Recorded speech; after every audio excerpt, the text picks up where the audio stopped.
ఒకానొక సమయంలో ఒక శిల్పి విష్ణుమూర్తి యొక్క అత్యంత సుందరమైన విగ్రహాన్ని చెక్కాలని సంకల్పించాడు. అతను పగలూ రేయీ కష్టపడి ఒక మట్టి విగ్రహాన్ని తయారుచేశాడు. కాని ఆ విగ్రహంలో ఏదో వెలితి ఉందని అతను బాధపడ్డాడు. దేవా, నా భక్తిలో లోపమా, లేక నా నైపుణ్యంలోనా?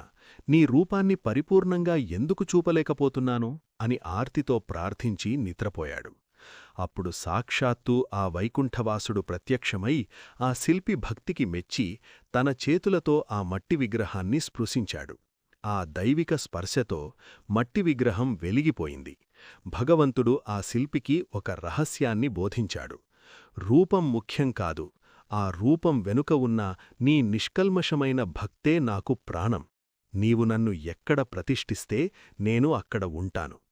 మరుసటి రోజు ఉదయం శిల్పి లేచి చూసేసరికి ఆ విగ్రహం సాక్షాత్తూ దేవుడిలా వెలిగిపోతోంది. అప్పటినుండి భగవంతుడు మనల్ని నిరంతరం తీర్చిదిద్దుతుంటాడని, మన కష్టాలలో ఆయనే మనకు ప్రాణం పోస్తాడని లోకం నమ్మింది.